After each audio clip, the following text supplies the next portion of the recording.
तो नेक्स्ट हमारे पास टैग है जिसका नाम है, कुछ बेसिक टैग्स हैं यहाँ पर, ठीक है। इसमें पहले दो टैग हैं बी और स्ट्रॉन्ग।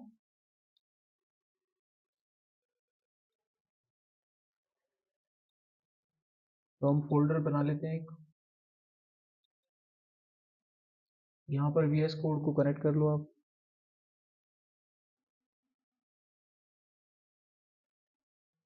जो दो टैग हम पढ़ेंगे उनके नाम से फाइल सेव कर देते हैं हम, बी और स्ट्रॉन्ग।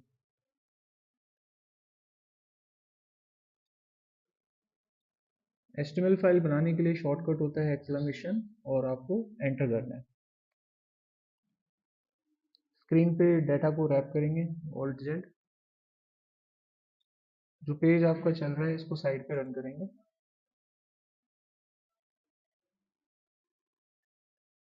ये आपकी वेबसाइट साइड पे रन हो गई, करेक्ट। तो जो बी नाम का टैग होता है उसका यूज करते हैं किसी भी डाटा को बोल्ड करने के लिए। कोई भी इंफॉर्मेशन है बोल्ड करनी है तो बी में डाल सकते हैं। जैसे कि मान लो मैंने एक पैराग्राफ बनाया और इसमें कुछ लिखा,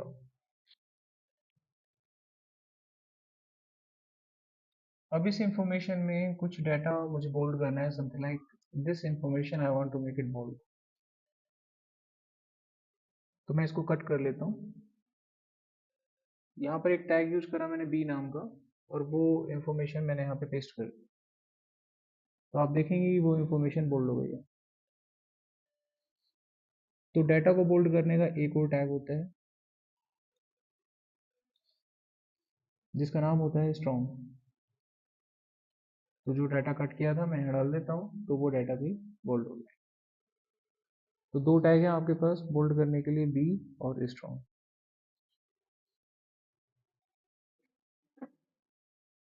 तो अगला टॉपिक देखिए। अब हम करेंगे यहाँ पर चार टैग और, जिसके नाम है आई, ई एम, साइट और एड्रेस। ये चारों टैग आपके इंफॉर्मेशन को इटैलिक करते हैं। चारों से इटैलिक होता है डाटा।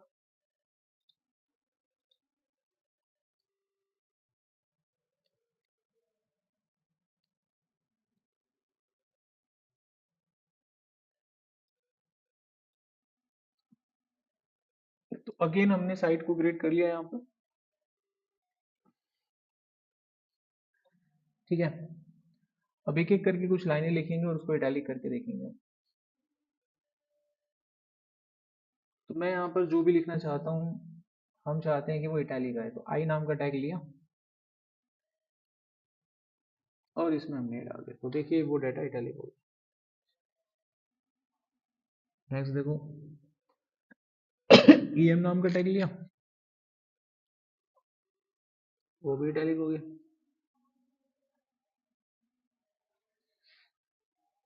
सेकेंड नाम का टैग लिया और ये भी इटैलिक हुआ, ठीक है। एक टैग और होता है लास्ट, जो आपको ठीक लगे कोई भी यूज कर लो आप, चारों टैग से सेम काम है। इससे भी इटैलिक हुआ, कोई फर्क। तो चारों टैग का यूज करके आप डाटा को क्या कर सकते हैं, इटैलिक कर सकते हैं। तो आमतौर पर जो यूज होता है वो आई होता है। इसलिए जब किसी वेबसाइट में किसी का एड्रेस शो करना हो तो एड्रेस टैग यूज करो, आई टैग यूज मत करो उसके लिए, ठीक है।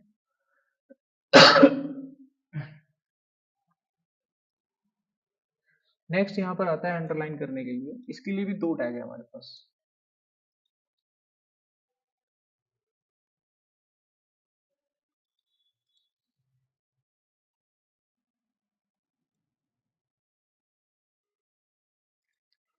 ये लिए हमने पैराग्राफ, डेटा कुछ भी अंडरलाइन करना है, जो इसमें डालोगे वो अंडरलाइन होगा।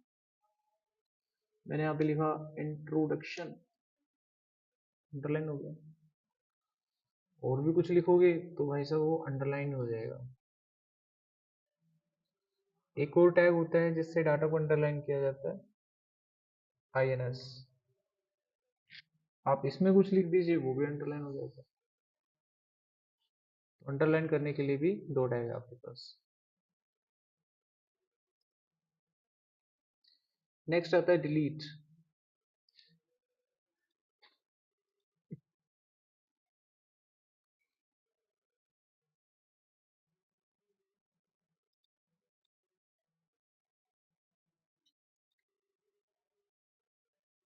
डिलीट टैग में जो भी आप लिखते हैं वो डाटा कट जाता है। ये देखिए, दिख रहा है डिजाइन। तो वेबसाइट में कभी कुछ ऐसा करना हो तो डिलीट टैग में आप उसे डाल सकते हैं। एक होता है HR।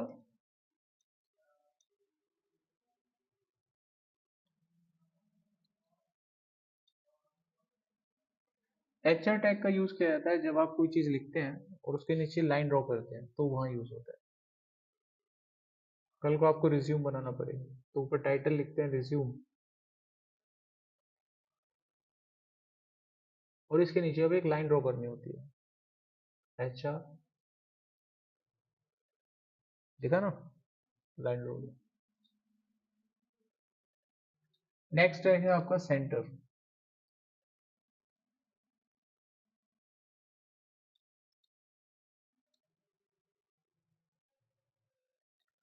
मान लीजिए इस रिज्यूम को मुझे सेंटर में लिखना है, तो हम यहाँ पर सेंटर नाम का टैग यूज कर लेंगे बस, और वो बीच में है। कोई भी चीज आप इसमें डालो वो आपको बीच में मिलेगी। नेक्स्ट हमारे पास एक और टैग आता है जिसका नाम है मार्क टैग।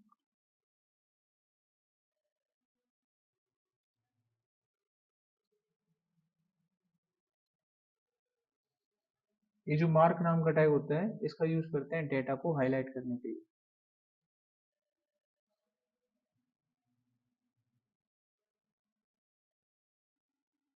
ये डाटा है, अब इस डाटा में से कुछ इंपॉर्टेंट डाटा हमको हाईलाइट करना है। मान लीजिए ये डाटा हाईलाइट करना है, तो इसको कट कर लिया फिलहाल ताकि पेस्ट कर पाए। मार्क नाम के टैग में डाल दो और ये हाईलाइट हो जाता है। इसका कलर येलो ही रहेगा, नीला पीला नहीं कर सकते, हाईलाइटर येलो होता है वेबसाइट में बस। आप अगर नीला पीला करना चाहते हो तो CSS लगा के बैकग्राउंड कलर चेंज कर सकते हो, लेकिन वो हाईलाइटर नहीं होता, वो बैकग्राउंड कलर होता है।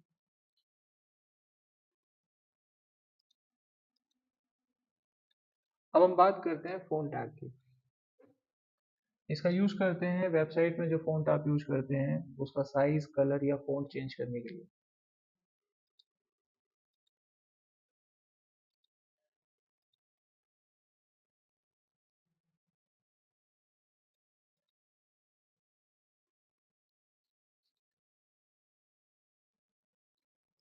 मान लो हमने एक पैराग्राफ में कुछ लिखा, समथिंग लाइक जो भी है।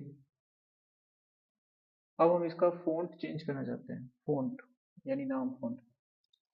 जो भी डाटा आपको चेंज करना है उसको सिलेक्ट कर लो और एक टैग के अंदर डालो जिसका नाम होगा फॉन्ट टैग, इसमें डालो इसे। अब टैग की, फॉन्ट टैग की कुछ प्रॉपर्टी होती है जिनका यूज करके वो करना पड़ता है। तो फॉन्ट टैग की होती है कुछ प्रॉपर्टी। अब मान लो मुझे इसका नाम चेंज करना है और टाइम्स न्यू रोमन या एरियल इस तरह के जो फॉन्ट होते हैं उसमें चेंज करना है, तो आपको इसमें प्रॉपर्टी यूज करनी पड़ेगी। किसी भी टैग में प्रॉपर्टी स्पेस देके लगाई जाती है, उसकी प्रॉपर्टी आपको पता होनी चाहिए। उसका नाम होता है फेस। ठीक है, जो भी आपको फॉन्ट का नाम पता है वो डाल दो। देखो, एरियल चेंज हुआ, फॉन्ट चेंज होते हुए देखा ना आपने। कोई भी नाम आपको पता है डालो, फॉन्ट चेंज हो जाएगा। एक और करके देखते हैं, देखिए चेंज हुआ। अगर किसी फॉन्ट का साइज बड़ा करना है आपको तो प्रॉपर्टी यूज होती है साइज। मैक्स टू मैक्स इसका साइज जो है 7 तक जा सकता है, 7 नंबर तक। इससे बड़ा नहीं जाता, 8 कर लो नहीं जाता, कुछ होगा कि 6 करो छोटा हो जाएगा। डिफॉल्ट आपका 4 होता है, 2 करो छोटा हो जाएगा, 1 करो छोटा हो जाएगा। तो मैक्स कितना जा सकते हैं, 7 तक जा सकते हैं। एक लास्ट प्रॉपर्टी होती है कलर। अगर आपको फॉन्ट का कलर चेंज करना है, जो भी कलर आप डालना चाहिए, लाल, काला, पीला, ले लिया, लाल डाला तो लाल हो गया, नीला काला पीला जो आपका मन करे आप डाल सकते।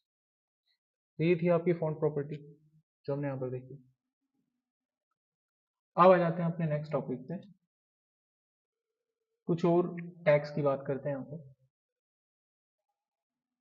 अब हम यहाँ पर सीखेंगे कि गूगल मैप की जो लोकेशन होती है वो हम अपनी वेबसाइट पे कैसे लगाते हैं। कोई भी गूगल मैप का नक्शा वेबसाइट पे आखिर लगाया कैसे जाता है।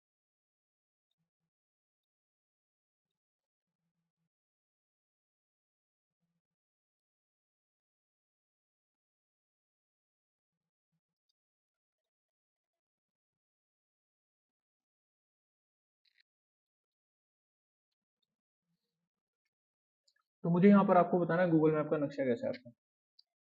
बहुत सिंपल है, जिस चीज का नक्शा चाहिए उस लोकेशन को ढूंढो पहले।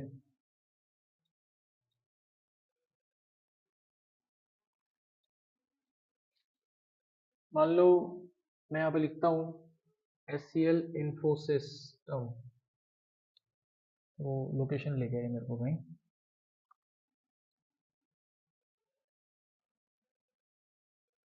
ये मुझे किसी एड्रेस पे ले गया, ये एड्रेस आ गया इसका ये वाला, ठीक है। अब इसकी ये जो लोकेशन है मुझे कहाँ मिलेगी, यहाँ पर आपको शेयर का बटन मिलेगा, इसके अंदर एम्बेड होता है। तो जब आपको किसी वेबसाइट में किसी गूगल मैप का लोकेशन अपने HTML में ऐड करना होता है तो उसकी API यहाँ पर आपको मिल जाती है। रुकिए, ये HTML का कोड पता है ना, मार्किंग लैंग्वेज, ये कोड आपको अपनी वेबसाइट में यूज करना है। नक्शा कितना बड़ा चाहिए वो साइज आप तय कर सकते हैं, अपने हिसाब से कस्टमाइज करना है तो कस्टम पे जाके साइज का विड्थ और हाइट डाल सकते हैं। पूरी फैसिलिटी देता है तुमको ये लोकेशन हमने लिया, ओके करना है कॉपी HTML। तो ये उन लोगों के लिए होता है जो अपनी वेबसाइट में ये मैप लगाना चाहते हैं। कॉपी किया और यहाँ पे डालना है। तो इसको जब डालेंगे तो किसी सेक्शन में डालते हैं, सेक्शन बनाने के लिए डिव यूज करते हैं, ठीक है।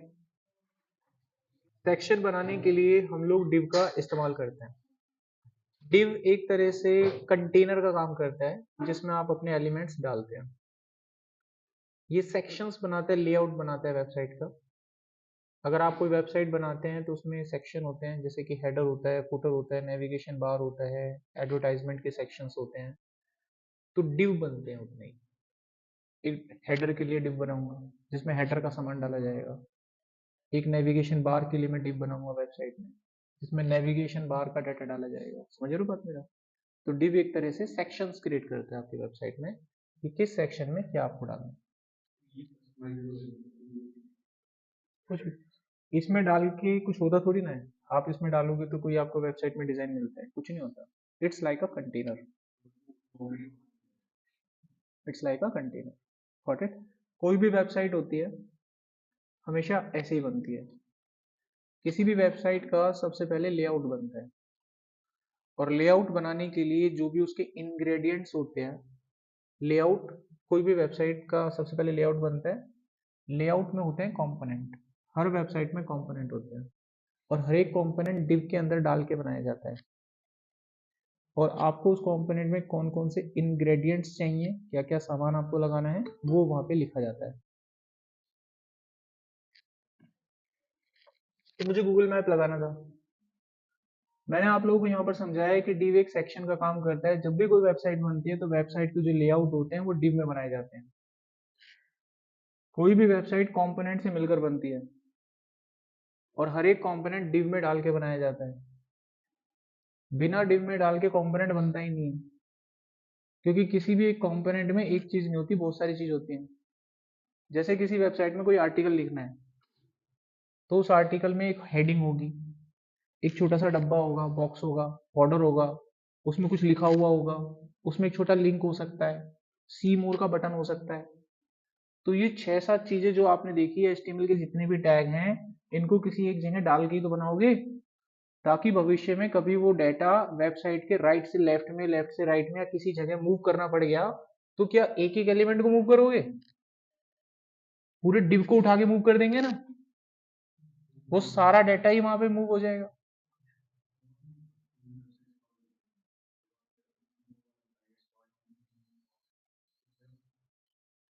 पूरी वेबसाइट डिव पे बनती है।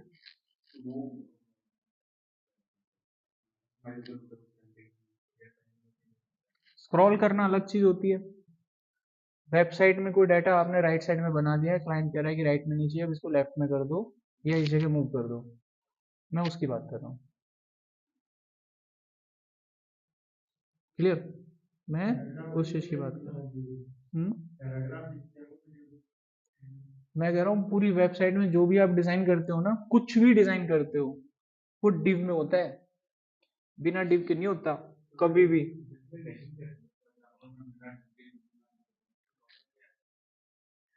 लेआउट कभी बनेगा ही नहीं ढंग से। अगर आपने कुछ बना भी दिया और उसके बाद उस वेबसाइट पे कोई बंदा काम करेगा तो भूसे में ढेर के बराबर, उस पर होगा ही नहीं। और अगर आप ऐसी वेबसाइट किसी को दोगे और वो टीम लीडर अगर समझदार है, वो जानकार है इस चीज का, तो वो आपसे लेगा ही नहीं, रिसाइकलिंग बिन कर देगा, आपका डाटा आते ही डिलीट मार देगा उसे, ये क्या बनाया तुमने, डिलीट कर देगा। चलो मैं आपको दिखाता हूँ।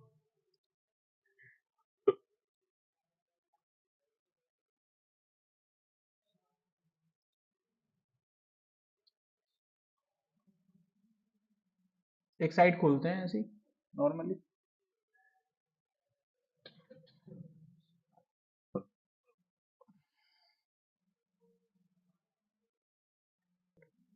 तो यहाँ पर मैं आपको बता रहा था कि किस तरीके से आप किसी गूगल मैप का नक्शा यहाँ पर ला सकते हैं। मैंने गूगल मैप का नक्शा कॉपी कर लिया था। अगर नहीं करा था तो एक बार फिर से कर लेते हैं। वापस जाएंगे साइट पे और यहाँ पे गूगल मैप को ऑन कर लीजिएगा आप।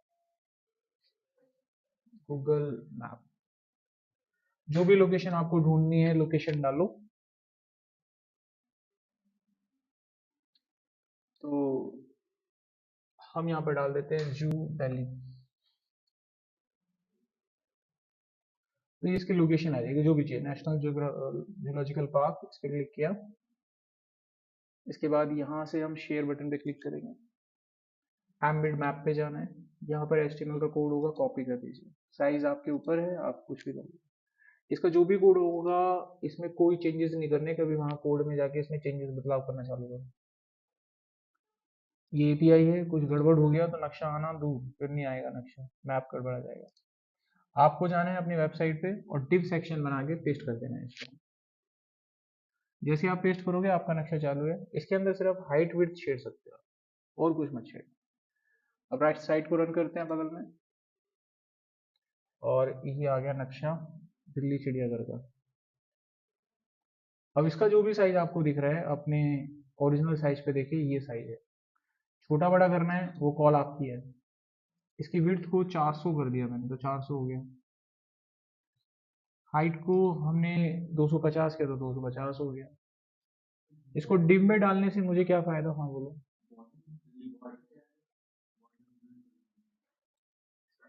चारों तरफ का बॉर्डर होगा, आप हटा दीजिए, वन कर दीजिए, बॉर्डर लग जाएगा।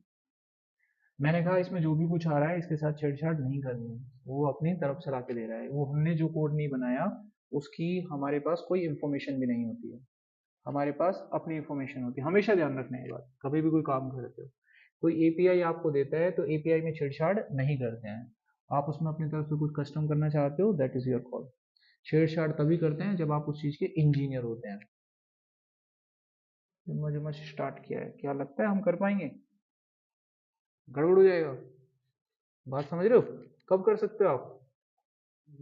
जब उसके एक्सपर्ट होते हैं, यानी इसके अंदर गहराई में भी जाके अगर इसको समझने की कोशिश करना है। कब कर सकते हो? जब आप एक अच्छे जानकार हो, HTML के, CSS के, जावास्क्रिप्ट के एक अच्छे जानकार हो। अभी तो नहीं है ना, प्रॉब्लम होता है फिर।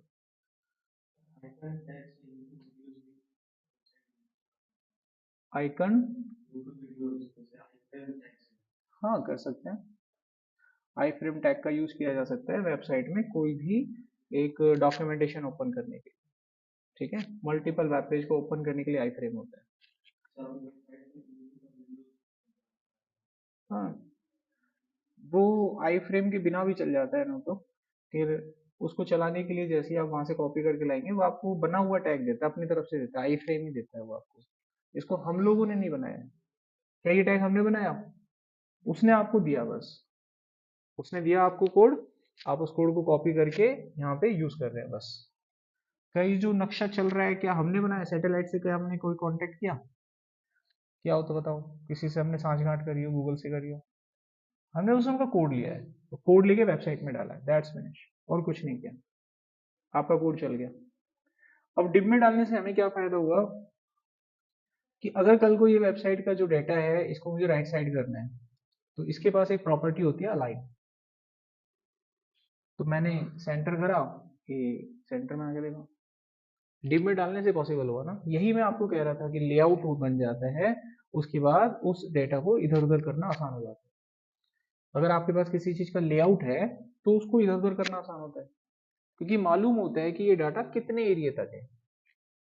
अब जिसका कोई अंत ना हो, छोर ना हो, स्टार्ट ना हो, और वो डाटा इधर उधर करना हो, तो आप ये पूछोगे कहां से कहां तक, इसीलिए डिब में डालते हैं बस। इसमें एक प्रॉपर्टी आपके पास और है, राइट करोगे तो डाटा आपका राइट साइड चला जाएगा, लेफ्ट करोगे लेफ्ट साइड चला जाएगा, बाय डिफॉल्ट लेफ्ट होता है आपके पास।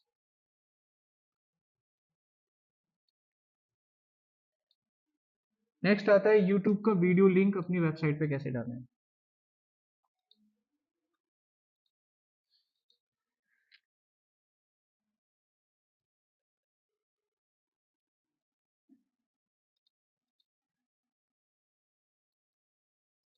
फिर से एक डिप बनाया, अंदर आ गए। अब कोई यूट्यूब का वीडियो चलाओ और उसको यहाँ पर यूज करेंगे, ठीक है। कल मैंने तुमको वीडियो भेजा था एक यूट्यूब का, उसी को चलाते हैं।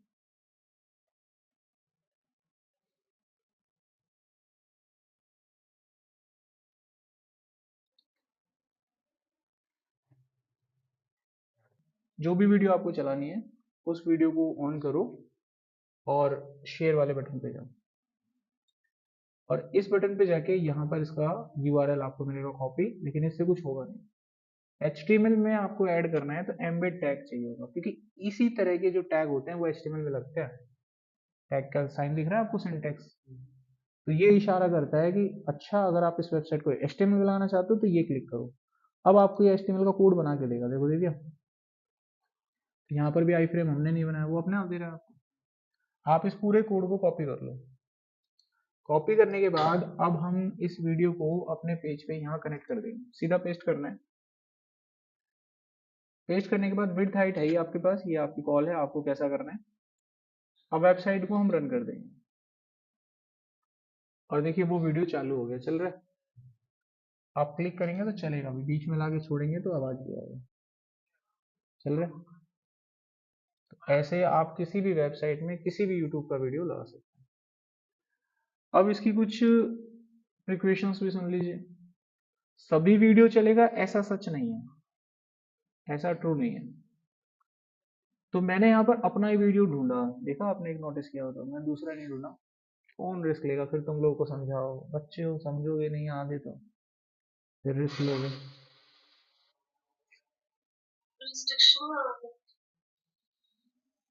यूट्यूब का वीडियो डालते हैं ना अपनी वेबसाइट पे, तो केवल वही वीडियो यहाँ पर चलता है जिसकी परमिशन यूट्यूबर क्रिएटर ने दे रखी है। कुछ लाइसेंस अप्रूवल होते हैं, प्राइवेट होते हैं, है ना, तो उसको नहीं चला सकते आप, एरर आ जाएगा, अनअवेलेबल बता देगा। मैंने तो पब्लिकली तुमको दे रखा है, यूज कर लो, चल जाएगा वो, मेरे को पता है वीडियो मेरा। हाँ, ऐसे यूट्यूब पे बहुत सारी वीडियो से चल जाएंगे, लेकिन कुछ ऐसी वीडियो होंगी जो नहीं चलेंगी, ठीक है, प्राइवेट होती हैं वो, तो चला नहीं सकते उन्हें, आप एरर आ जाएगा, तो वो आपको खुद ही दिख जाएगा। अगर ऐसा करने से कोई वेबसाइट पे कोई आपका यूट्यूब का वीडियो ना चले तो घबराना नहीं है, दिल छोटा नहीं करना, आपको समझना है परमिशन नहीं दी है उसने हमको। बिगनर के लिए ये समस्या पैदा होती है, उसको लगता है गलत हो गया कुछ, गलत कुछ नहीं हुआ है, वीडियो का परमिशन बस आपके पास नहीं है तो वो चलेगा ही नहीं आपका। आप कोई दूसरा वीडियो तलाश कर लीजिए। जो क्रिएटिव कंटेंट्स, जो क्रिएटिव कॉमन्स होते हैं, लाइसेंस होते हैं दो, एक क्रिएटिव कॉमन्स होता है, एक आपका प्राइवेट होता है। जिनके लाइसेंस क्रिएटिव कॉमन्स होते हैं वो रन होते हैं, और ये लाइसेंस तब होते हैं जो यूट्यूब क्रिएटर वीडियो को डालते हैं तो वो वहां पर लाइसेंस सेलेक्ट करते हैं, ठीक है। क्लियर हो गया यहाँ तक? अगला आता है एम्बिड ऑब्जेक्ट। इसका इस्तेमाल किया जाता है अगर आपको अपने यूट्यूब पे कोई पीडीएफ की फाइल अटैच करनी है।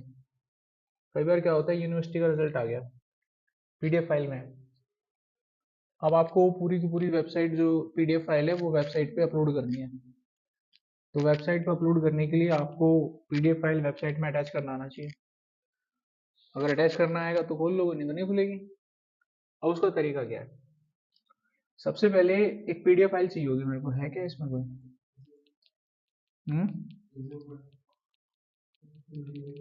किसी का पर्सनल डाटा क्यों शेयर करूं, रिकॉर्डिंग भी चाहिए फिर तुम लोगों को, वो तो जिंदगी भर के लिए चला जाएगा। तो सिक्योरिटी भी तो देखो किसी की। हाँ,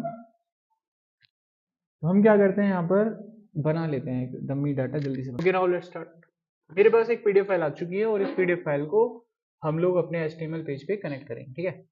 तो ये जो फाइल होती है आपकी, ये फाइल आपकी आपके उसी प्रोजेक्ट फोल्डर में होनी चाहिए जहाँ पर आप अपना प्रोजेक्ट बना रहे हैं। तो पहले तो हम उसको वहाँ पे जाके डाल देते हैं। तो ये मैंने यहाँ पर पेस्ट कर दिया, वही ऐड। अब अपना प्रोजेक्ट खोलो और जो मैं आपको पढ़ा रहा हूँ उस टैग का नाम लिख देता हूँ, ऑब्जेक्ट एम्बेड मैं आपको पढ़ा रहा हूँ। ये हमने HTML पेज स्टार्ट कर देना है और इसको साइड में रन करना है आपको। ऑल्ट एल लो, ये साइड में रन कर दीजिए, साइड में लगा लो इसे, ठीक है। बहुत आसान है। क्या करो, पहले तो एक सेक्शन बना लो। अब हैबिचुअल हो जाओ इसके, कुछ काम करना है डिव में बनाया करो, ठीक है। डिव ले लिया, यहाँ पर ऑब्जेक्ट नाम का एक टैग ले लो, बस इतना। एंटर करती अपने आप आ गई चीजें, फिर से देख लीजिए क्या लिखना है, बस ऑब्जेक्ट। पीडीएफ फाइल अटैच करनी है तो ये टैग यूज होता है ऑब्जेक्ट, ठीक है। ये टैग भी बहुत रेयर पड़ते हैं, पढ़ा आपने? बहुत रेयर। तुम इससे लगा सकते हो, तुम वो सब पढ़ रहे हो जो पढ़ाना है, फर्क यहीं से दिख जाता है, ठीक है। और कर लो छुट्टी, फिर कहोगे ये तो पढ़ा नहीं। इसलिए टाइम पर आओ क्लास में, बहुत कुछ पढ़ाऊंगा सारा ही आपको, लेकिन आप टाइम पर रहे तो छूट जाएगा नहीं, पढ़ कुछ पड़ेगा नहीं।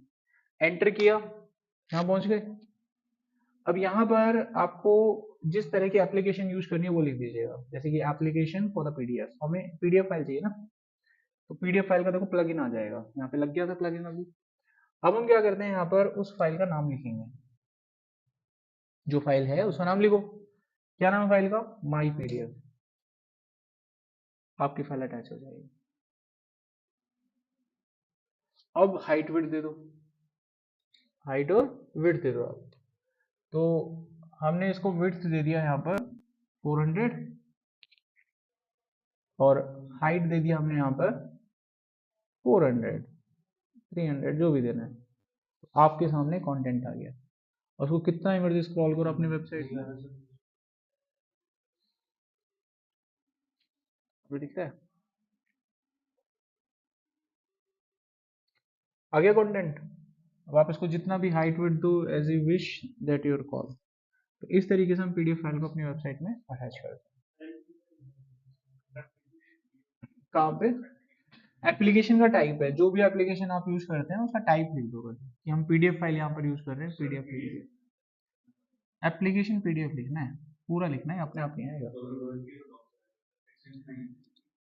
किस चीज की? यहाँ पे लिखना है एप्लीकेशन और स्पेस लगा के .docs, ठीक है। और उसके बाद अपनी फाइल का नाम लिख दो, जो भी वर्ड की फाइल है, जो भी फाइल आपको यूज करनी है उसका एक्सटेंशन बता दो आप, यहाँ पे टाइप बता दो कि विच टाइप का। टाइप का मतलब एक्सटेंशन ही होता है। एप्लीकेशन लिखो और जो एक्सटेंशन है वो लिखो आप, वो उसको कनेक्ट कर लेते हैं। मेन तो पीडीएफ ही होती है, टेक्स्ट फाइल ही वेबसाइट पे लगाते हो, तो वर्ड की फाइल थोड़ी ना लगाते हैं, वर्ड की फाइल को पीडीएफ में कन्वर्ट करके लो, फोटो तो लगी जाता है इमेज से, पीडीएफ ही लगता है मुझे ऑलमोस्ट। बाकी जो भी आप लोगे उसका काउंटर उत्तर होगा मेरे पास, आप बोलो कौन सी फाइल लगानी है। काउंटर उत्तर का मतलब कोई दूसरा सॉल्यूशन होगा एचटीएमएल के पास।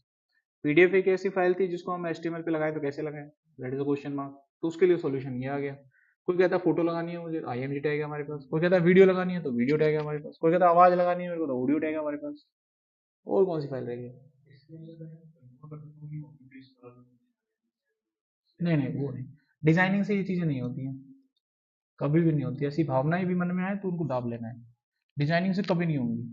तो ऐसा करने से क्या होगा, नॉलेज अच्छी होगी तो आप गलत जाओगे ही नहीं, क्यों बेकार में एनर्जी वेस्ट करना।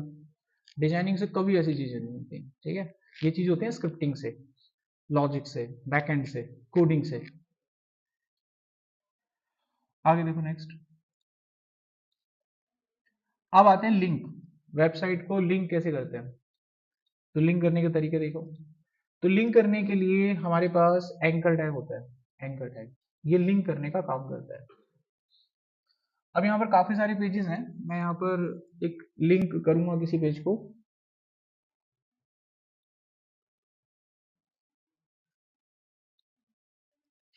देखो, एक डिव ले लिया हमने, और मैं यहाँ पर लिंक करना चाहता हूँ ये यूट्यूब वाली वीडियो को, यानी ये पेज मैं यहाँ लिंक करना चाहता हूँ। तो मैंने एक लिंक बना दिया, समथिंग लाइक एंकर टैग लिखना है ए, ऐसे।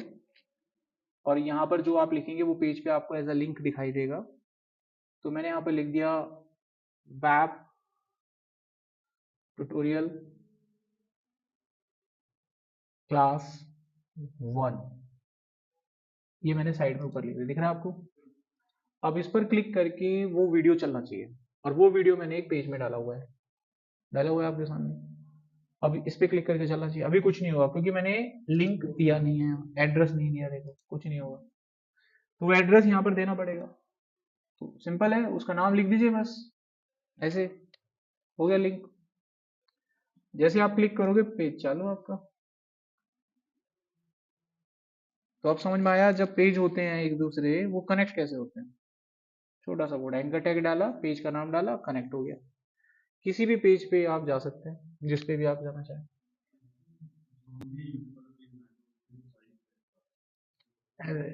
कॉमन सेंस, जूम कर रखा होगा मैंने,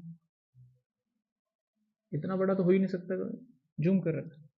इतना क्लियर हो गया यहाँ तक। आगे देखो, इसी चीज के लिए मैं जैसे क्लास में कई बार बोलता हूँ ना आप लोगों को, तो हमने वेबसाइट पे लिंक बनाना सीखा कि ऐसे बनता है। अब हम मान लीजिए ये पेज तो मेरे पास था, खुल गया। कोई ऐसा पेज जो यूआरएल वगैरह होता है किसी वेबसाइट का एड्रेस वगैरह, उसको अगर मुझे लिंक करना है तो वो कैसे होता है। तो अब हम किसी वेब एड्रेस को लिंक करेंगे।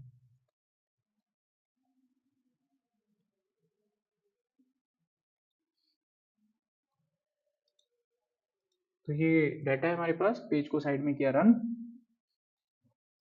अब मैं यहाँ पर एक गूगल का लिंक बनाता हूँ, क्लिक करें तो गूगल का पेज खुलेगा हमसे। ये एंकर टैग आ गया यहाँ पे, यहाँ पे जो आप लिखोगे वो आपके सामने गूगल आ गया।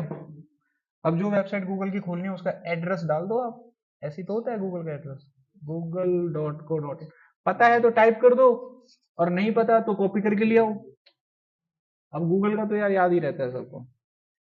अब क्लिक करेंगे तो देखना आपके सामने गूगल खुल जाएगा।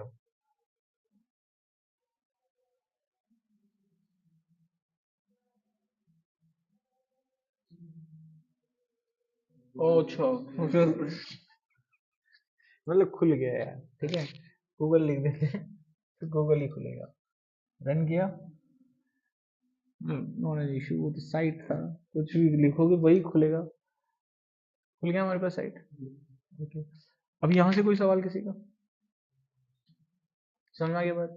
तो अपनी वेबसाइट का पेज का नाम लिखोगे तो अपनी पेज खुलेगा, किसी बाहर का डालोगे तो बाहर का पेज खुलेगा। तो यहाँ पर दो तरह के लिंक हुए, कितने तरह के, दो तरह के। इन दोनों लिंक के नाम होते हैं। तो जब हम बाहर से किसी वेबसाइट का लिंक लेके खोलते हैं तो उसको रिलेटिव यूआरएल कहा जाता है, और जब हम अपनी वेबसाइट के किसी यूआरएल का एड्रेस डाल के डालते हैं तो उसको एब्सोल्यूट लिंक कहा जाता है, एब्सोल्यूट यूआरएल कहा जाता है। समझ में आया? तो यहाँ पर समझने वाली बात है, जो एब्सोल्यूट यूआरएल होते हैं, आप कोई वेबसाइट आप बना रहे हो उसमें एब्सोल्यूट यूआरएल है तो वो बिना इंटरनेट के चल जाएगा। अगर कोई वेबसाइट आप बना रहे हो और उसमें रिलेटिव यूआरएल भरमार पड़ा पड़ा पड़ा हुआ है सारा, तो इंटरनेट कनेक्ट करके चलेगा। कुछ दिमाग में आ रहा है? कोई इंटरव्यू में आपसे पूछ ले कि how many types of URL, URL कितने तरह के होते हैं, तो आपको बता देना है सर मेनली दो तरह के हमारे पास यूआरएल होते हैं, एक रिलेटिव होता है और एक एब्सोल्यूट होता है। ठीक है, रिलेटिव बाहर का हो गया, एब्सोल्यूट अपना हो गया। रिलेटिव को चलाने के लिए ऑनलाइन आना पड़ेगा। जैसे कई बार बड़ी बड़ी वेबसाइट के लिंक होंगे, वो ऑनलाइन चलती हैं, कई एप्लीकेशन होती हैं ऑनलाइन चलती हैं। ऑनलाइन चलेगा नहीं, ऑनलाइन जैसे डिस्कनेक्ट करोगे नहीं चलेगा। तो उनके जो यूआरएल होते हैं, फोटोज वगैरह होती हैं, वो रिलेटिव होते हैं। समझ में आ गया यहाँ तक की बात, क्या कह रहा हूँ? नेक्स्ट देखो, मेल टू। देखो, अब मेल का लिंक बनाना है। जैसे कई वेबसाइट में मेल का लिंक होता है, मेल टू करके आप क्लिक कर तो मेल खुल जाती है।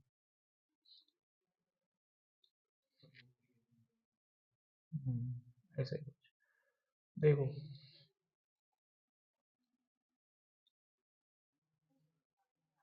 तो मैंने यहाँ पे लिख दिया ईमेल, और ईमेल एड्रेस होता है यहाँ साइड में, जब क्लिक करते हैं तो ईमेल खुलता है आपका।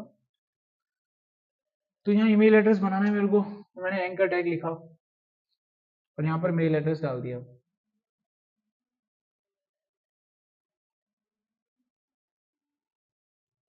कुछ भी, जो भी एड्रेस है फिलहाल डाल दिया अब इस पे लिंक करना है मेरे को, कि इस पे क्लिक करके मेल खुले हमारा।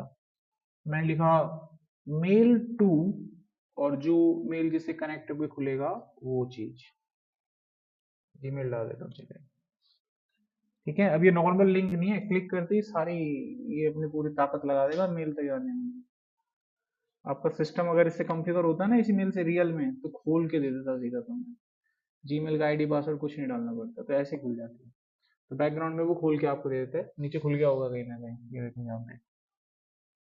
ठीक है, आउटलुक कॉन्फ़िगर करनी है तो बोल दिया उसने, ये मेरे पास आउटलुक कॉन्फ़िगर, मेल मैंने कॉन्फ़िगर नहीं कर रखी। तो इस तरीके से आपके जो लिंक होते हैं वो क्रिएट हो जाते हैं।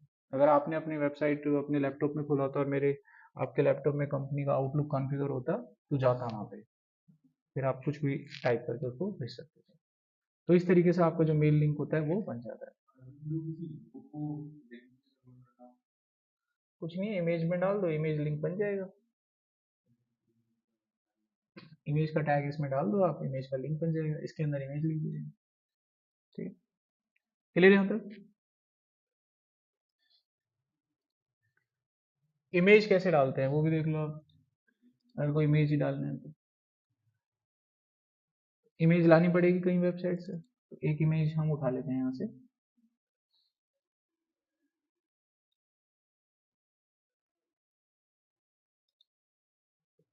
अब इस इमेज को हम अपनी वेबसाइट में डालना चाहते हैं, तो सबसे पहले तो इमेज आपके प्रोजेक्ट में होनी चाहिए।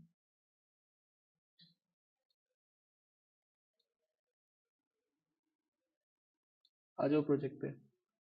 वेबसाइट में कोई इमेज अगर आपको लगानी है तो img नाम का टैग यूज किया जाता है।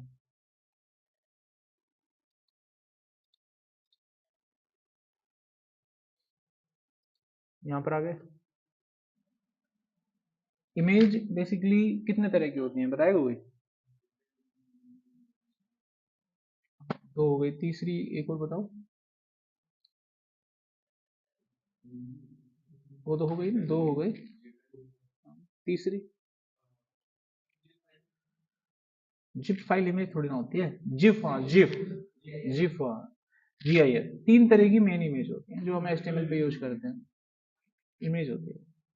तो जिफ इमेज हो गई, तीन तरह की इमेज होती हैं, तो आप HTML में इन तीन तरह की इमेज में से कोई सी भी इमेज लगा सकते हो। ठीक है, PNG, जिफ और JPG, आपकी कॉल है। तो अभी मेरे पास फिलहाल PNG इमेज है, तो सपोर्ट करेगा, कोई दिक्कत मुझे नहीं मिलेगा। तो क्या करते हैं यहाँ पर, IMG टैग लेना है, कुछ प्रॉपर्टीज अपने आप आ जाएंगे आपके पास। ये एक इनलाइन टैग होता है, यानी क्लोज नहीं करते इसको। आपको इसको पेज को बगल में रन कर लो पहले तो, ताकि दिखे आपको। अब जो फोटो आपको लगाना है वो फोटो का नाम लिखना है बस आपको। फोटो का नाम तो है ना, अभी लाए ना कुछ तो, ये ना कैमरा बंद करेगा। आप जैसे एंटर करेंगे फोटो आ जाएगा वहां पे, है ना। फोटो बड़ा है छोटा है, पहले पेज का साइज हो सकता है बड़ा हो, पेज को हमने जूम कर रखा हो, तो उसको पहले कसौटी पे खड़ा कर लिया करोगे। ओरिजिनल साइज ये है इस फोटो का, गॉट इट, ये इस फोटो का ओरिजिनल साइज। फोटो समझ में आ गया कैसा लगता है? अब मान लो कल को इस फोटो को वहां बैकएंड से डिलीट कर दें, मान लो फोटो वहां से डिलीट हो गया, जो फोटो मैं ढूंढ रहा हूँ वो फोटो ये है और वो वहां नहीं है, तो इस तरीके से ब्लैंक पेज आएगा। तो इससे हमें कभी पता नहीं चलेगा कि यहाँ पे कुछ फोटो था और फोटो नहीं आ रहा है इसलिए एरर आ रहा है। लेकिन वेबसाइटों में देखा होगा जब फोटो नहीं आता तो ब्लैंक सा बॉर्डर आ जाता है, एरर टाइप कुछ लिखा हुआ आ जाता है। तो ये चीज कैसे होता है, आईएमजी में ऑल्ट नाम का एक टैग दिया होता है, प्रॉपर्टी दी होती है। इसमें जो चीज आप लिखते हैं वो रन होता है। अगर किसी कारणवश कोई फोटो आपके सर्वर से डिलीट हो जाती है या फोटो का नाम आप गलत लिखते हैं तो ओल्ट नाम की प्रॉपर्टी रन हो जाती है। इससे हमको आइडिया लग जाता है कि कुछ गड़बड़ हुआ है, तो वो चीज आप यहाँ लिख सकते हैं। अब आपको वो चीज दिखने लगेगी ऐसे, इससे हमें आइडिया लग जाएगा यहाँ पर कोई फोटो थी वो लोड नहीं हो रही है, कोई कारण है। अगर आप फोटो सही से लिखते हैं तो ओल्ट थोड़ी ना रन होगा, ठीक है। गलती को पकड़ने के लिए वो था हमारे पास, ओल्ट हो गया। अब जब कोई फोटो लेते हैं आप तो फोटो के चारों तरफ कभी कभी हमको बॉर्डर लगाना पड़ता है। आप यहाँ पर बॉर्डर दे सकते हैं ऐसे, देखो बॉर्डर आ गया, थंबनेल टाइप में कुछ बन जाता है आपके पास। बॉर्डर का थिकनेस आपके ऊपर है, आप जितना बड़ा छोटा करोगे it is your call, border का थिकनेस आपको मिलेगा। जब आप बॉर्डर दे देते हैं, फोटो वगैरह ऐसे लगा देते हैं, तो फोटो को आप अलाइन भी करते हैं लेफ्ट राइट सेंटर। तो इसके पास अलाइन नाम की भी प्रॉपर्टी होती है, ठीक है। मैंने इसको करा सेंटर, तो ये फोटो भाई सेंटर तो नहीं आ रही, राइट करो, राइट में जाएगा आपका, ये गया राइट में। अब सवाल खड़ा होता है मुझे सेंटर में चाहिए तो क्या करना है, डिव हेल्प करेगा ना आपकी, डिव लिया था ना आपने, तो डिव आपकी हेल्प करेगा। मुझे इसी फोटो को सेंटर में लिखना है तो यहां तो काम करेगा वो, यहां लिखो अलाइन सेंटर, इसलिए ये चीजें दी जाती हैं आपको। समझ में आ गया यहां तक बात, फोटो में क्लियर। आगे देखो नेक्स्ट, अगला टैग होता है फिगर। अब आप मेरे को बताओ फिगर टैग क्या काम करता है, पढ़ा है, बता रहा हूँ। तुम लास्ट में ना कंटेंट मैच करना, कौन से टीचर ने ज्यादा पढ़ाया। फिगर नाम का टैग देखो, फिगर नाम का टैग इमेज के लिए ही होता है बेसिकली, लेकिन जब आप फिगर का यूज करते हैं ना तो वो आपको रियल में जो पेज बना के देता है, जो भी फोटो आपको लगा कर देता है उसके चारों तरफ एक अच्छे से मार्जिन देता है। यानी वेबसाइट में फोटो अच्छे से आपको डेकोरेट करके देता है, कितना पैडिंग चाहिए कितना मार्जिन चाहिए, ठीक ढंग से आता है फोटो। तो फिगर टैग ये सुनिश्चित करता है कि आपको फोटो कैसा लगना चाहिए, उसको टॉप बॉटम से कितना मार्जिन कम से कम मिलना चाहिए। यानी कि अपने आसपास इस फोटो के आसपास कोई अगर डेटा या कोई कंटेंट है तो वो उससे कितना मार्जिन लेकर रहे, तो ये फिगर टैग अपने आप डिसाइड कर देता है। तो किसी भी फोटो को फिगर टैग में डाल के आप ये काम कर सकते हैं।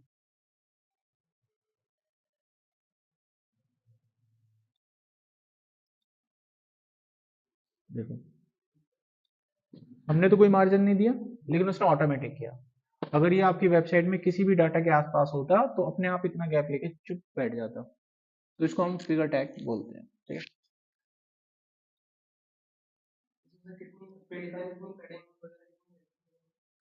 कहाँ पर, 20 के अप्रोक्स है, एक साइड से ऊपर से कम है ना, ऊपर से कम नहीं आई देखो, लेफ्ट राइट से। पैडिंग नहीं कहते इसको, मार्जिन कहते हैं, मार्जिन देते हैं, पैडिंग नहीं, ठीक है, मार्जिन देते हैं। अच्छा देखो आगे नेक्स्ट, एक और टैग देखो, पिक कैप्शन, ये सुना है।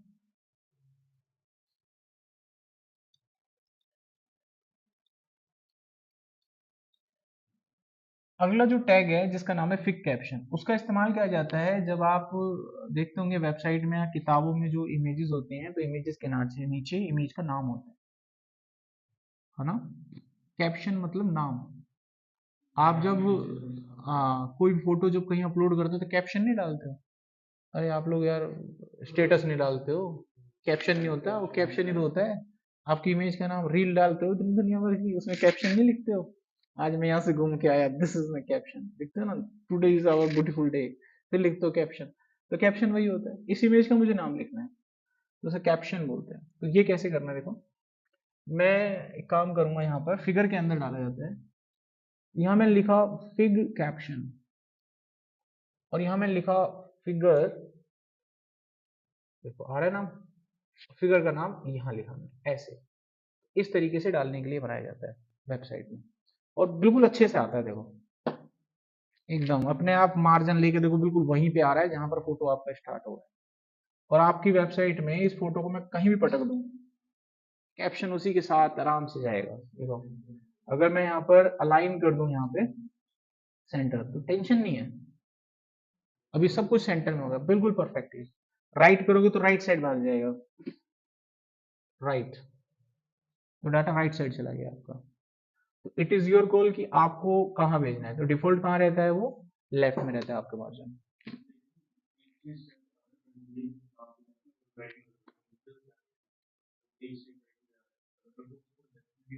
तो इसको डिप में डाल के उसको लेफ्ट कर देना, अलग से डिप में डाल के उसको लेफ्ट कर देना, समझे, अलग से डिप में डाल के उसको लेफ्ट कर देना।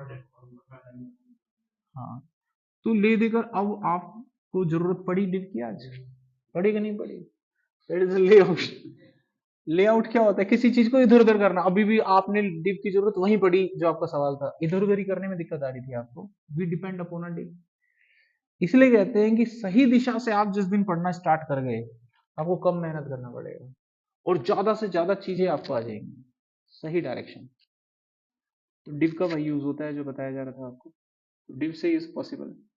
यहाँ तो कोई सवाल किसी का, आगे देखो।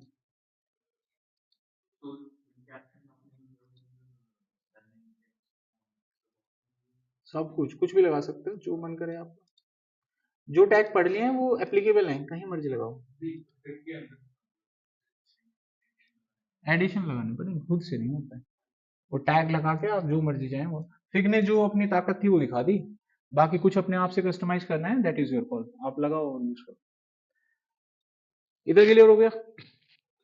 अच्छा, अब फिर से एक सवाल करूंगा इनसे। आपने कभी ऐसा किया है कि ये फोटो और इसके नीचे यहाँ पर, फोटो के यहाँ पर साइड में एक डाउनलोड का लिंक है, और जब हम उस पर हाथ ले जाकर क्लिक करें तो फोटो डाउनलोड हो जाए, क्या है। जैसे ही मैं इस पर क्लिक करूंगा ये फोटो डाउनलोड हो जाएगा। HTML से कह रहा हूँ। अब आप कंटेंट को मैच करो, डुगेट से पढ़े थे, फर्क समझ में आ रहा है। अभी नहीं पता लगा, पहली बार हो ना तुम, वहां से पलट के आते तो तुम्हें फर्क दिखता है, यही कहना चाह रहा हूँ तुमसे। ज्यादा से ज्यादा कंटेंट पढ़ोगे और जल्दी से जल्दी खत्म भी हो जाए, फिर कहोगे ये साला 20 दिन में क्लास खत्म कर दिया। अरे कंटेंट तो मैच कर ले बेटा, समझ रहे हो बात। अच्छा देखो यहाँ पर, अभी मुझे क्या करना है, इसको डाउनलोड करना है फोटो को, ठीक है। तो हम इसको डाउनलोड कैसे करते हैं, देखो मैं क्या करूंगा, एक पेज बनाऊंगा सिंपल।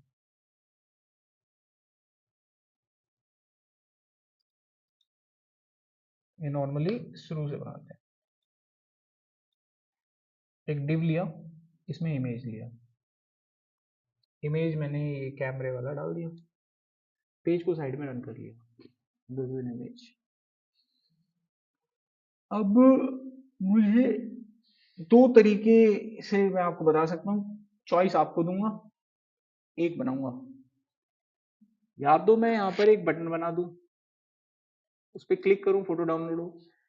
दूसरा तरीका, आपने देखा होगा वेबसाइट में माउस पे क्लिक करते हैं और वो डाउनलोड हो जाती है, फोटो पे क्लिक करते हैं वो डाउनलोड हो जाती है, ठीक है। चॉइस इज यूर, क्या करना है। हम्म, बटन वाला, देखो अब मुझे क्या चाहिए, इसके नीचे बटन चाहिए। तो मैंने BR लिखा और यहाँ पे बटन बना लिया। ऐसा करने से बटन बन गया, दिख रहा है हल्का फुल्का सा बटन साइड में। अब हम क्या करते हैं कि इस बटन में कुछ लिखते हैं, मैंने लिख दिया डाउनलोड, तो बटन पे आ गया डाउनलोड। अब इस बटन पे क्लिक करके ये जो फोटो है वो डाउनलोड होना चाहिए हमारा। अभी तो कुछ ऐसा हो नहीं रहा है, तो अब डाउनलोड कैसे करें। आपको एक काम करना होगा, ये जो डाउनलोड नाम का बटन डाला था इसके ऊपर एक लिंक बनाना होगा। क्या बनाएंगे इसके ऊपर, लिंक। लिंक तो एंकर टैग से बनता है। और आपका जो ये बटन है, ये आप उठा के यहाँ पे डाल देना, डाल दिया। यहाँ पर मैं इसको कनेक्ट कर दूंगा इसी फोटो से, कर लिया कनेक्ट। अब पता है क्या होगा, जब आप इस पर क्लिक करोगे तो फोटो खुलेगा। ऐसा भी तो होता है कि अगर फोटो पे क्लिक करते एकदम बड़ा खुलता है गूगल गूगल, हाँ क्लिक करते ही वो फोटो अलग से खुल जाता है, ऐसे ही खोलते हैं उसे। ये देखो क्लिक करा खोला। लेकिन यार बात इसकी नहीं है, बात है डाउनलोड की। डाउनलोड कैसे हुआ? तो उसके लिए बस आपको यहाँ पर एक प्रॉपर्टी कॉल करनी है जिसका नाम है डाउनलोड। फिर से लिखना है यहाँ पे डाउनलोड। हो गया, फोटो डाउनलोड होगी। बटन दबाया, ये डाउनलोड हो गया। ये देख लो फोटो आपकी डाउनलोड है, खुलेगी। तो आप कोई वेबसाइट बना रहे हो, ऐसी कोई फोटो वगैरह क्लाइंट को देना चाहते हैं, ऐसे क्लिक करिए फोटो डाउनलोड हो जाए। सिंपल है। कोई क्वेश्चन बता देना। उससे जो आपने बताया दूसरा वाला, वो कैसे होएगा? चॉइस दिया था ना। फिर गलत चॉइस दिया था कि नहीं दिया?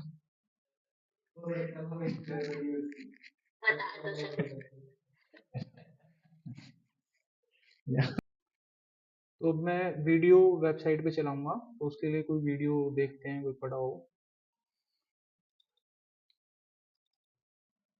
छोटा मोटा वीडियो साइज में।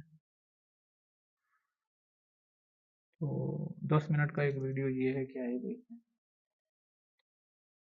ठीक है, चल रहा है वीडियो। तो मैं क्या करता हूँ, इसको कॉपी कर लूंगा यहाँ पे। ठीक है, फोल्डर पे जाएंगे, जो भी आपका प्रोजेक्ट फोल्डर है वहां वो डालो पहले आप। आपके प्रोजेक्ट में होनी चाहिए ये, डाल दिया यहाँ पे।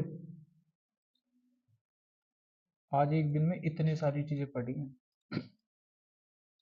मैंने तुमको बोला था तुम्हें पता भी नहीं चलेगा, लेकिन बहुत कुछ हो जाएगा इसी चीज का। और जो बच्चा छुट्टी करके उसको वो सोच रहे, तुम देख रहे हो पढ़ पाएगा? 2 घंटे की वीडियो देख के वैसे ही नींद आएगी उसे। और इतना सारा कंटेंट देख के वैसे ही हो जाएगा, भले ही छोटे छोटे से है, लेकिन जब कंटेंट तो बल्क में आता है ना, तो आदमी वैसे ही पैक कर लेता है पीछे पैक। इसलिए क्लास मत छोड़ो करो, जब क्लास लगती है तो लो उसे। आगे देखो नेक्स्ट। अब गए प्रोजेक्ट पे, इसको साइड में रन कर दिया हमने। अब वो वीडियो बस डालना है आपको। ये वीडियो आ गया, डालते ही चालू। ये आपका वीडियो चालू स्क्रीन दिख रहा है। अब ये ओरिजिनल साइज है, मतलब काफी बड़ा वीडियो चल रहा है, स्क्रीन साइज काफी बड़ा। कम कर देंगे, विड्थ 400 हो गया विड्थ। ठीक है, अब वीडियो चल तो रहा नहीं है, फोटो की तरह आ गया। कंट्रोल लगाओ इसके ऊपर, कंट्रोल। यहाँ पर एक प्रॉपर्टी आप यूज करें, कंट्रोल्स। तो जैसे ही आप कंट्रोल्स लिखेंगे कंट्रोल्स आ जाएंगे, आगे कंट्रोल्स। अब आप चला लो वीडियो को,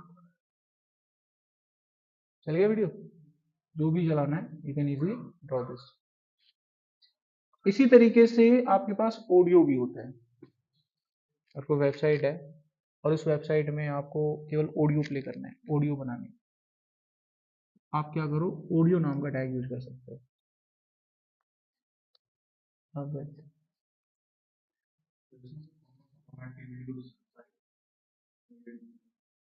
मोशन पिक्चर टाइप की, ऑलमोस्ट MP4 हो, MP4 मोस्टली। और MP4 ही होती है। और कौन सी वीडियो आपके पास? वो भी चल जाएगी, वेब है वो चल जाएगी। कोई कोई खतरनाक सी ऐसी कुछ लिया जो ना चले वो अलग चीज है, बाकी जो वेब सपोर्टेड वीडियोस हैं वो चल जाएंगी। तो यहाँ पर हमने कहा गया ऑडियो टैग लिया, और इसके अंदर हमने पेज बना दिया। अब इसको साइड में रन कर लेते हैं, ऑडियो टैग का यूज करेंगे। ऑडियो टैग ले लिया हमने, ठीक है। अब जो वीडियो है ऑडियो है, मतलब उसको लगाओ यहाँ पे। लेकिन साइट पे कुछ नहीं दिख रहा आपको, आवाज दिखती थोड़ी ना है। आवाज तो है लेकिन दिख नहीं रही है हमें। कंट्रोल लगाओगे तो कंट्रोल्स तो दिखेंगे हमसे। कंट्रोल्स लगाते हैं फिर हमें कुछ पता लगेगा। कंट्रोल्स तो मतलब थे तो सही, साइट तो लगी थी ना। अब दबाने से चलेगा भी। आ रही ना आवाज? इतनी है वो प्ले रिकॉर्डिंग है, चल रही ना आवाज, आई आपको? इस तरीके से हम ऑडियो भी लगा सकते हैं किसी साइट में। नेक्स्ट आते हैं हमारे पास कोट्स, ब्लॉक कोट्स।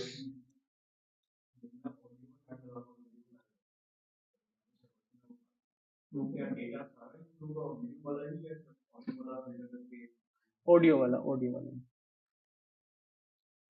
वेबसाइट में जो डेटा आप यहाँ डाल रहे हैं वेबसाइट पे यहाँ थोड़ी ना लोड होता है, यहाँ पे और यहाँ पे लोड थोड़ी ना होता है। आपको क्या लगता है लिखने से इस पे लोड पड़ता है? तो टेक्स्ट है खाली।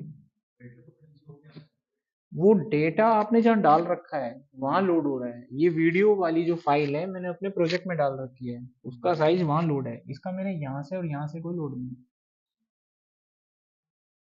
वो डेटा तो मैंने कहा अपने फोल्डर में डाल रखा है ना, वहां पे लोड पड़ा है उसका। मैंने वहां से कहा वीडियो चला के दे, तो वो मेरी वेबसाइट में तो केवल वीडियो की स्ट्रीम आ रही है ना, शेडो आ रही है ना, वीडियो थोड़ी ना उठ के आ रही है 4 GB की।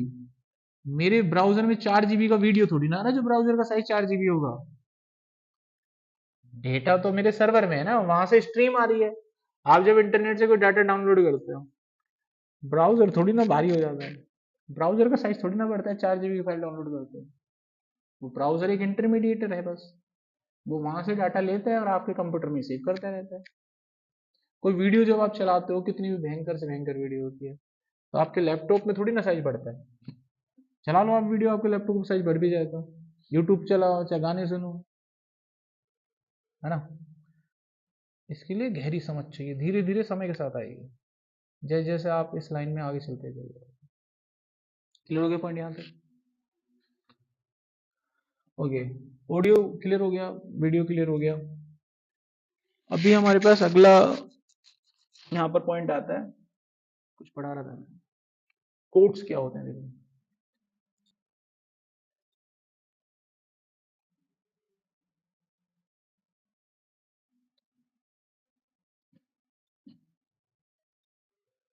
कोट्स देखो, मैंने लिखा एक पैराग्राफ और साइड को किया रन बगल में, और इसमें मैंने कुछ समथिंग लाइक ये लिख दिया।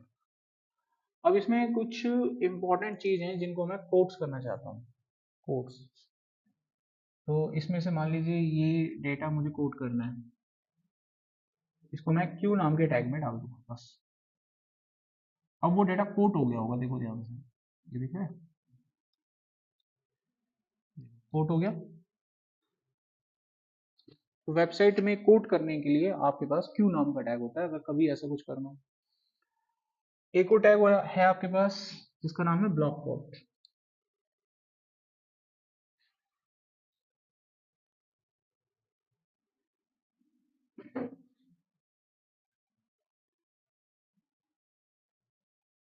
तो मान लीजिए ये जो आपने डाटा कोट किया है, इसको एक ब्लॉक बना के कोट करना है।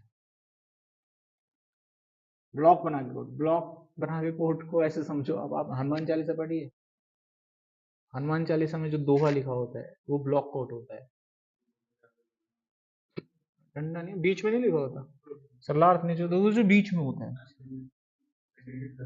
ना बीच में, वो ब्लॉक कोट है। बट डबल कोट ही नहीं लग रहे हैं, ब्लॉक कोट की बात कर रहा हूँ मैं तो। वो क्या है हमारा? ब्लॉक कोट है, चारों तरफ से ऊपर नीचे से इक्वल मार्जिन देके बढ़िया से आता है ना, बिल्कुल पीछे पीछे। क्या कहलाता है वो? ब्लॉक कोट कहलाता है। अब इस चीज को मैनुअली अगर आप दोगे तो कैसे? डिव दोगे, फिर मार्जिन दोगे, इधर से फलाना ढिकाना अटराम से दुनिया भर की मेहनत। अब देखो हम इस काम को कैसे करेंगे, मुझे इस डाटा को ब्लॉक कोट करना है, ठीक है। ब्लॉक कोट इसमें डाल दो, अब देखो दिख रहा है, अपने आप हो गया ना। किताब की किताब ऐसे लिख सकते हैं, पैराग्राफ ये एक ही है सारा, हमने इसको ब्लॉक कोट कर दिया, ये बन गया अलग, ये बन गया अलग। Clear point? तो ये मैंने पढ़ा ही दिया था आपको। आओ अगला देखो, एंटिटीज। नेक्स्ट टॉपिक है एंटिटीज। ये पढ़ा आपने, एंटिटीज क्या होती हैं?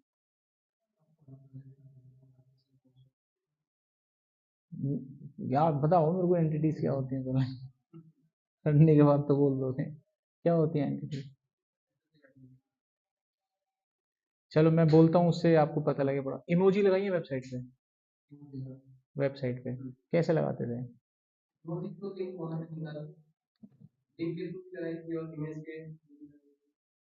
एंटिटीज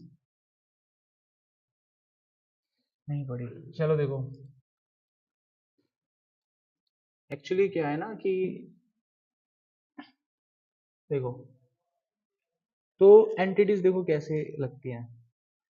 एंटिटीज का मतलब होता है इमोजीज वगैरह लगाना। अगर आप अपनी वेबसाइट में कोई ऐसा साइन या कोई सिंबल यूज करना चाहते हैं जो आप कीबोर्ड से प्रेस नहीं कर सकते हो, जिसको एचटीएमएल सपोर्ट नहीं करता है, तो उसके लिए एंटिटीज बनाई जाती हैं। एंटिटीज होते हैं कीवर्ड्स जिनका यूज करके इमोजीज, फोटोज वगैरह आप अपनी वेबसाइट में लगाते हैं, सिंबल्स वगैरह आप अपनी वेबसाइट करते हैं। एंटिटीज लगाते हैं जो भी एंटिटीज होती हैं वो हमेशा एट द M% इस वाले साइन से स्टार्ट होती है। कोई भी एचटीएमएल में अगर कुछ लिखा हुआ है इससे स्टार्ट हो रहा है तो मतलब वो एंटिटी है। ये जो आप देख रहे हैं कोड, ये ग्रेटर देन का साइन होता है ये वाला, और ये जो देख रहे हैं आप इससे लेस देन का साइन आता है। अगर मान लीजिए किसी ने आपको टास्क दे दिया, किसी ने आपको बोल दिया कि वेबसाइट में IMG टैग लिख के दिखाओ, तो ऐसा पूरी ताकत लगा लेना लिख नहीं पाओगे।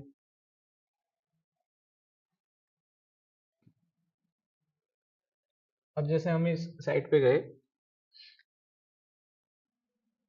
अब किसी ने हमको बोला IMG टैग लिख के दिखाओ, तो जैसे ही मैं IMG लिखूंगा आएगा ही नहीं, कुछ नहीं आएगा।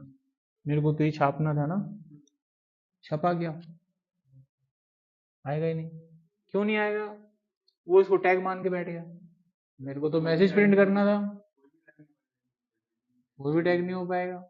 IMG क्या, कोई भी नहीं हो पाएगा। मैंने एग्जांपल IMG दिया था जस्ट, कोई भी नहीं हो पाएगा, प्रिंट नहीं होगा भी। तो क्या करें?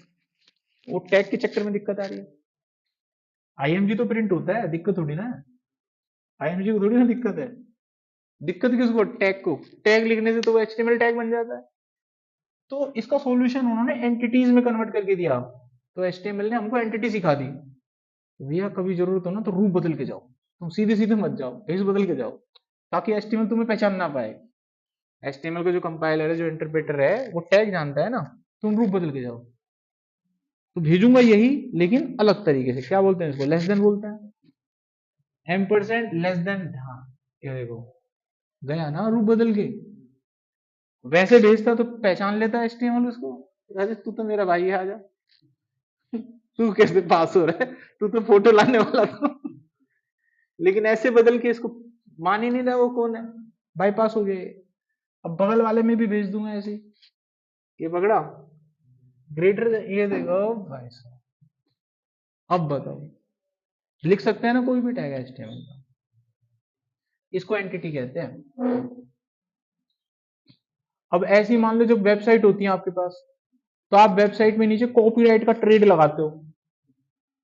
अब कीबोर्ड में कॉपीराइट का ट्रेड तो होता ही नहीं है, तो वो एंटिटी में कहीं ना कहीं तुमको मिलेगा, ढूंढना पड़ेगा। मैं तुमको बता रहा हूँ कोड, मुझे याद है, लेकिन तुमको तो ढूंढना ही पड़ेगा ना। बस तुमको दिमाग होना चाहिए कि कोई साइन अगर आप HTML में यूज कर रहे हो, नहीं लगा पा रहे हो, तो कहां मिलेगा वो? एंटिटीज।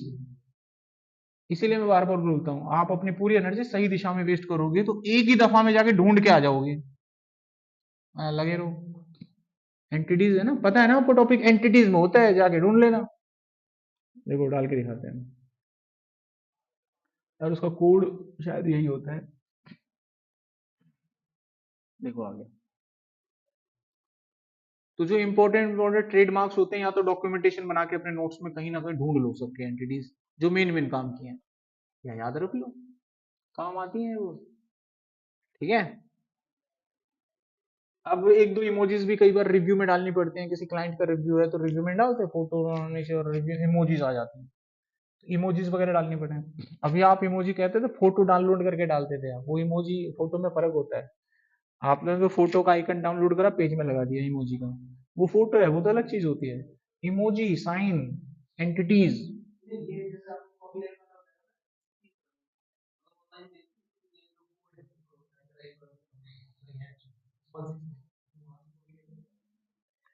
इनको एंटिटीज कहते हैं, और एंटिटीज से हम किसी भी तरह का कोई भी डाटा उठा के डाल सकते हैं। ओके। वो तो आपने कहीं उसको जरूरत पड़ी, आपने उठा के वो डाल दिया, that is a complete topic. जो अभी आप पढ़ रहे हैं, एंटिटीज क्या होते हैं, समझ, इंटरव्यू में जाते पूरे एंटिटी, समझ गए बात? गड़बड़ हो गया?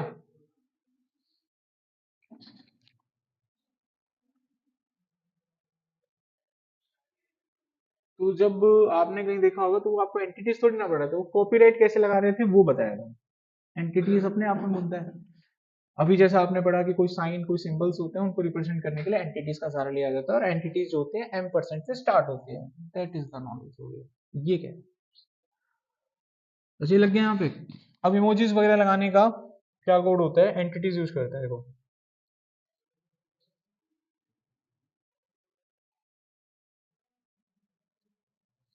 ड्राउनी सी आ गई, नंबर बदलना है आपको, ठीक है। लास्ट का जो नंबर होता है ना वो बदलना है, बस कुछ नहीं करना, कुछ ना कुछ तो ठीक से आ जाएगा, है ना। जो जो आपको काम के लगे उन्हें याद कर लेना, उनके लिख के रख लेना कोड, बस नंबर बदल के रखो, 35 पे ही है, 36 पे ही। बाकी आपकी बोल है भाई, ठीक है, कोई सी भी आ सकती है। अब मुझे कोई नंबर नहीं पता किसी का, आप डालो और ना याद कर लो। एंटिटीज की लिस्ट है, यू कैन ड्रॉ दिस, और एक साथ ही सबको प्रिंट कर लो, नंबर बदल देना, तो आपको पूरी लिस्ट ही नजर आ जाएगी।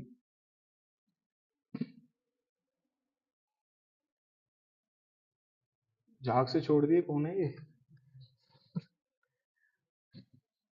देखो बन रहे सिंबल, कुछ भी नहीं डालो यार, लास्ट के बस 2 डिजिट हैं, उन्हें बदलते रहो, आपके मतलब की सारी इमोजीज मिल जाएंगी आपको, ठीक है। और मेन मेन सिंबल याद रखो, ट्रेडमार्क के साइन कौन कौन से होते हैं, तो ये सब कहाँ मिलेगा हमें, एंटिटी। अब ये फोटो नहीं है, कभी हम इमोजीज का भी फोटो डाल के डाल देंगे किसी से, ठीक है। अब किसी वेबसाइट में आप चला रहे हो, और वेबसाइट में आपको कई बार इस तरह का साइन डालना पड़ जाए, ऐसे होता है ना, ट्रेडमार्क R करके होता है, तो अब आपके दिमाग में, अब आपके पास समझ है, एंटिटीज में ढूंढना है ट्रेडमार्क का साइन, कहीं ना कहीं तो कोड होगा, उठा के डालना है। लोग बाग पता है क्या करते हैं, उस उनको ये पता नहीं होता, वो फोटो डाउनलोड करते हैं, ऐसी नेट पे जाते हैं, Google trademark PNG photo download कर लेते हैं, आइकन फोटो वेबसाइट में चिपका देते हैं। मैंने आपको उस दिन भी बोली थी एक बात, कि सभी बच्चे वेबसाइट बनाएंगे 10 में से 8, सही 2 की होती है। तुम लोग ये बात कभी नहीं जान पाओगे, जब तक तुम जानो तो बहुत समय निकल जाएगा। ये मैं इसलिए कह पा रहा हूँ, मैंने बहुत समय देखा है इस लाइन में, और इसका फर्क तुम देख भी रहे होंगे, बाकी लोग को आइडिया भी लग रहा होगा। आप लोग जब बोलते हो तो क्या बोलते हो, कहाँ पटक रहे हो, क्या गड़बड़ करोगे, समय से पता चल जाता है। तो मैं आपको वही कहूँगा। अभी कोई डाउट है किसी का,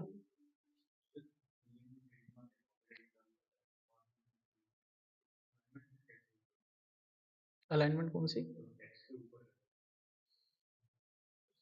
अच्छा टेक्स्ट के ऊपर, ओके चलो तुम्हारी अलाइनमेंट ठीक करते हैं। अब देखो कैसे होती है अलाइनमेंट, जो होती है ना किसी भी डेटा की, जब हमें कोई किसी चीज के ऊपर लिखना हो, सुपर एंड सब 2 टैग आप यूज करो, उनसे आपका काम हो जाता है। यहाँ पर आप लिखो सुपर और सब, दोनों से मैं आपको समझा देता हूँ, किसी को भी किसी टेक्स्ट के ऊपर नीचे कैसे लाते हैं।